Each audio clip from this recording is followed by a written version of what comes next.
Əslində sizin üçün də yaxşı bir resept deyəcəm. O ümumilikdə çox adamı narahat edəcək bir səbəblərdəndir. Beyin qan dövranının pozulmasına müşahidə olunan xəstəliklər çoxdur. Bu sahə ilə nevropatoloqlar məşğul olur və insanlar bəzən prosesi gecikdirirlər. Yəni müəyyən baş ağrılarını, müəyyən beyin qan dövranının pozulmasına müşahidə olunan baş gicəllənmələrinin səbəbləri çoxdur. Həmçinin ən adi bir psixoemosional stressdən tutmuş, beynin özündə baş verəcək hər hansı bir onkoloji prosesə qədər uzana bilər. Bu, müayinə nəticəsində üzə çıxa bilən bir səbəbdir. Əgər müayinə sırasında hər şey qaydasındadır, məsələn, çox adamlarda 8-ci cüt sinirimiz var, dəhliz ilbi siniri.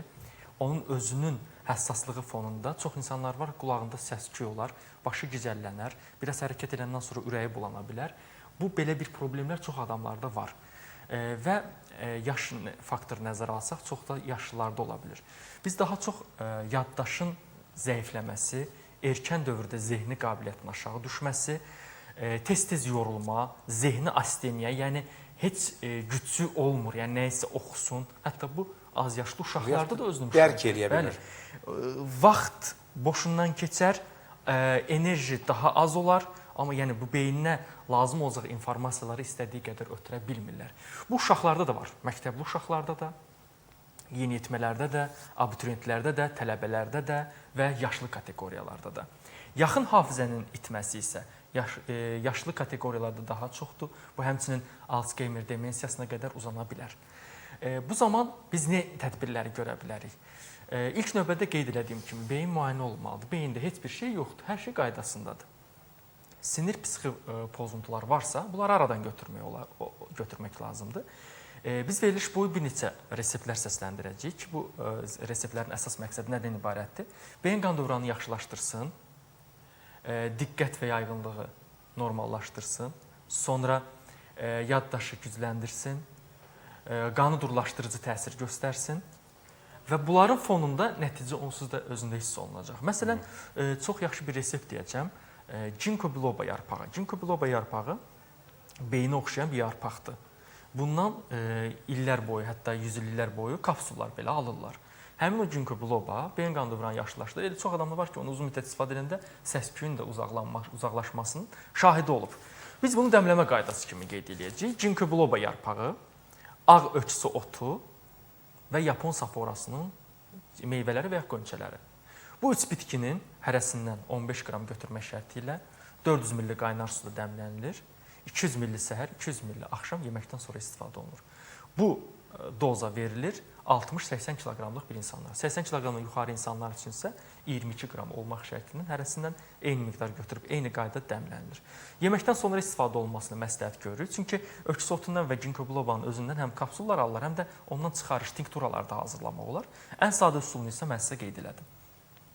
Yanaşı olaraq uşaqlarda yaddaş, zehni qabiliyyətinin azalması, diqqətin yayğın olması, diqqət əksikliyi sindromu olanlar təbii ki, onlarla psixoloqları məşğul olur. Onların çoxuna minerallar, itirilmiş minerallar lazımdır. Məsələn, uşaqlar var ki, həddən artıq çox tərləyər. Yoxlasaz vitamin D-ləri aşağıdır və kütləvi surətdə çox adamda aşağıdır. İndi mən böyükləri bir tərəfə qoyuram, uşaqlarda daha çoxdur. Bu minerallarla qarşısını almaq olar. Biz ona görə bəzən deyirik ki, günəş vannası almaq lazımdır, müəyyən fizioterapevtik üsullar var, onları etmək lazımdır. Bunlardan ən yaxşı da təsir göstərənlərdən biri balqabağın toxumudur, bir də buğdanın cücərtisi. Həmçinin buğda ruşemli məcun var. Qarışıq şəkildə uşaqlar da rahat yeyə bilirlər. Çünki bitkilər, arı məhsulları və balın qarışığında hazırlanmış buğda ruşemli məcundur. Həmin o məcunu gün ərzində bir çay qaşığından 3 dəfə yeməkdən əvvəl daxilə qəbul edə bilər və bu məcunu qeyd etdiyim buğda ruşemli məcunu yaşlılarda, sonra tələbələrdə, yeniyetmələrdə istifadə edə bilərlər. Bütün bunlardan əlavə yanaşı olaraq qanı durlaşdırıcı vasitələrdən istifadə etmək, amma onu istifadə etmədən öncə məsləhət görürəm, qanın laxtalama müddətinə baxmaq lazımdır. Beyində hər hansı bir dəyişiklik, üzvi dəyişiklik varmı, yoxmu, onu araşdırmaq mütləq lazımdır. Amma bir çoxlarını, məsələn, yuxarı arteriyalarını Doppler müayinəsi etdikdə daha sadə bir müayinə üsullarındandır.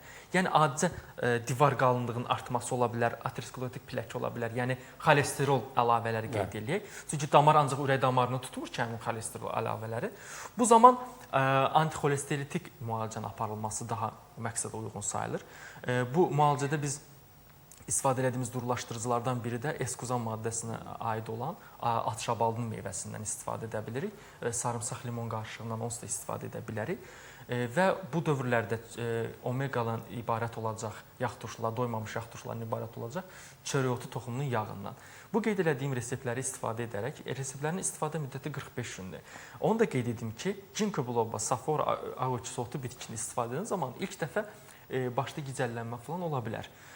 Amma ilk 4 gün olacaq və təzyiqlərini ölçsünlər. Təzyiqi çox aşağı olan adamda aşağı salma ehtimalı var.